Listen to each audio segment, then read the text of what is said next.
Welcome back. 7:45 is the time right now, and it has now been 1 week since the White House said there was a connection to autism and Tylenol.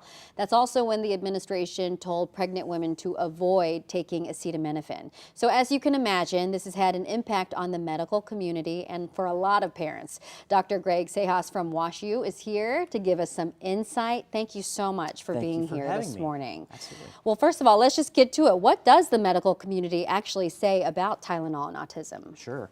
Well, this has been an open sort of question in the medical community and specifically in the autism community for many years now. And it's a complicated question, I would say, overall. Part of the reason why it's complicated is because a lot of the things that we use Tylenol to treat for, things like fevers, things like autoimmune flare-ups, things like maternal infections, those can also increase your risk of developing autism and other neurodevelopmental disorders. Okay. So it makes it a little bit more complicated, but I would say overall, the take-home is there's no clear direct causal link between autism and Tylenol at this point. Okay, understood. So I do want to read something to you because the question that I have is how are health professionals kind of helping parents navigate this information?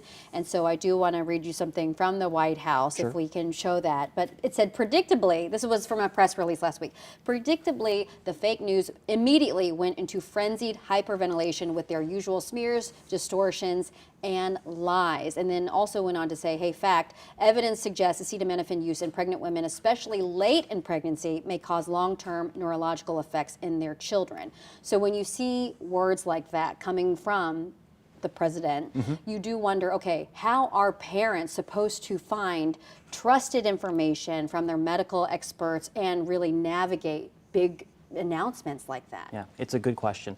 You know, I would say just in general, this is a topic that requires a lot of nuance. I think if there was an easy answer for this, we would have had the easy answer, 10 years ago, 15 years ago, and certainly we don't now. But what I would say is that just in general, science is a process. It takes a long time. And it takes oftentimes sort of repeating results to get at the truth of these things. And like I mentioned before, they're just natural sort of confounding pieces of this that make it really hard to kind of cipher through. But when that's the case, I think it's really even more important to have these discussions with your physician, right? We have information coming to us from all angles, from the president, for example, from social media.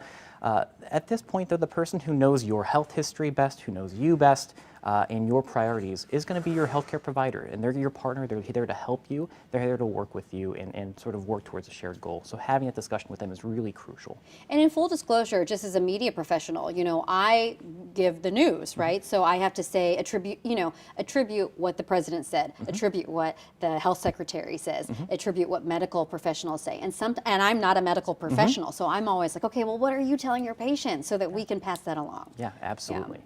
Absolutely. Okay, so another big headline that was sort of overlooked in all of this is that the FDA is looking at approving a drug as an autism treatment. Can you talk about that a little bit? Yes, absolutely. So the medicine that was also sort of shared in that release was leucovorin. Leucovorin is sort of a form of vitamin B and of folate. The thought with this, and we're kind of in the, I would say, pretty early days of looking into this, but there have been some preliminary studies that suggest that children with autism, or some children with autism, might have a cerebral or brain deficiency in folate, and that leucovorin sort of gets past that, basically. And early studies will suggest that there might be some benefit for social and verbal development, which is huge in autism. I will say that we're in the very early days still. Most of the studies that have looked into this have been pretty small, and a lot of them have come through one group. That's starting to change, and my hope here is with all this news that there's going to be more, deeper, more rigorous, larger studies that will help kind of replicate that, and then we can kind of decide who might benefit from that. My guess is that this will be more of a, not everybody with autism will benefit from this, but there might be a subpopulation. So hopefully time will tell. I think it's exciting, but I think we need more research on this. So early but exciting. Yes. Okay, at the end of the day, we have time for one last question. At the end of the day, there are mothers out there on social media who've been posting who are blaming themselves for an autism diagnosis. There are other pregnant women out there who won't take Tylenol now.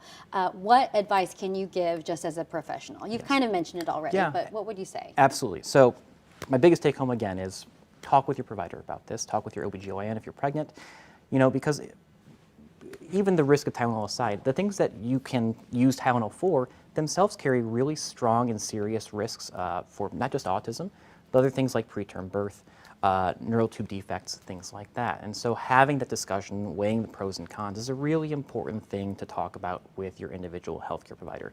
But I'll say even more broadly than that is that autism itself is a really complicated diagnosis and is really probably multi-causal. Genetic factors are a really big component of this and probably the main contributor.